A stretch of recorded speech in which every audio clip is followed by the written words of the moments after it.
Alright, first off, I'd like to be abundantly clear on exactly what we are proposing. We are proposing a prostitution system similar to Nevada. You can only have prostitution in certain zones, you have to wear a condom, and both workers and customers are screened for sexually transmitted diseases before anything takes place. So first off, I'd like to talk about the violence and the spread of STDs or STIs in the prostitute environment. First off, there's a writer, her name is Chica Unigwag, and she writes for the New York Times. She's currently compiling an anthology of different interviews with prostitutes. And a few examples that she had was one woman was arrested and asked for a bribe by a police officer. Another woman, who was an ex-prostitute from Italy, where prostitution is illegal, was beaten because she demanded payment from her client. Another Nicaraguan prostitute was actually believed to have been killed by her client. There's a lot of violence in illegal prostitution. There is no way to say what can and can't happen when something is not being governed. Just as a way to enforce this, Canada currently just passed a law which allows prostitutes to work in an indoor environment. It allows them to hire bouncers. It allows them to rent property so they can avoid these types of circumstances. The spread of sexually transmitted diseases is also a very big concern with prostitution. Diseases are very easily spread. However, it's very interesting that roughly half of the prostitutes in Washington, D.C. and New York City are HIV positive. 60% of prostitutes in Newark, New Jersey are HIV positive. There have been no cases of a prostitute in Nevada being positive for HIV or AIDS. In a system that is legal, you have such a you have a zero transmission rate of one of the most dangerous diseases on the planet, yet where it is illegal, you have it running rampant. All right?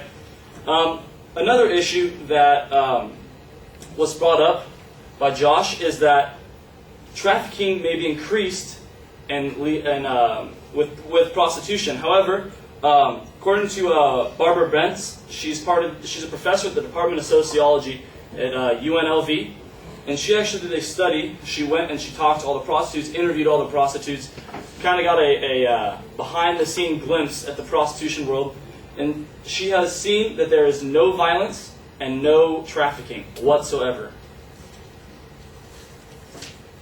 The next point I'm going to continue upon is that the current prostitution laws are hindering us from fixing the problem of illegal prostitution.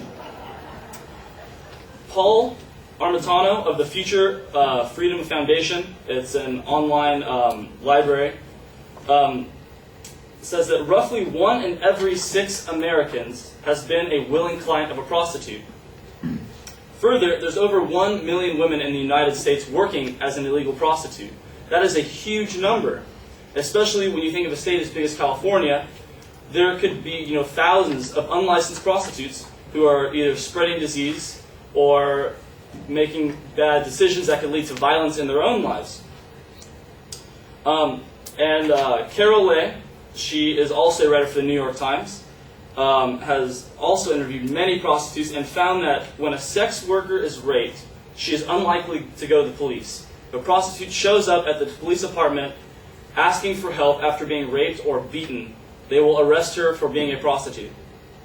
The next issue is that rapists are very aware of the vulnerability that an illegal prostitute puts herself in. And there have been many rapists who have said that they will prey on illegal prostitutes because they know they can get away with it. There have been many instances where a woman is raped, she goes to the police, and the guy says, well, she's a prostitute.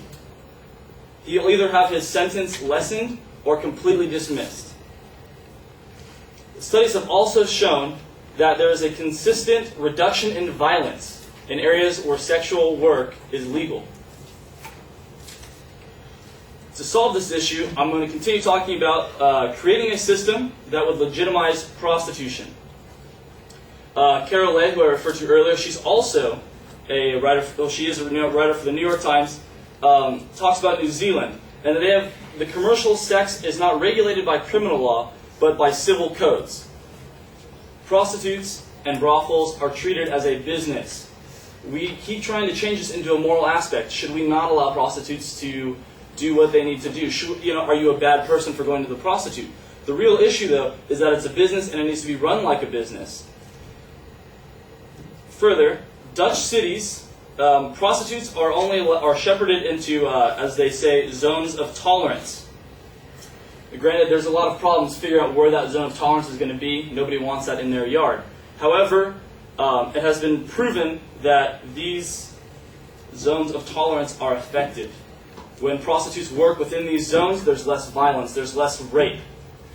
As mentioned earlier, the Australian state of Victoria, they've had to ban street prostitution, but they have now allowed it to be in massage parlors and brothels to help eliminate the violence in prostitutes' life. When it comes to legitimizing prostitution, Barbara Brentz, she's from UNV, the Department of Sociology, she has an interview from one woman where she stated that joining a brothel allowed her to sever ties with her abusive pimp.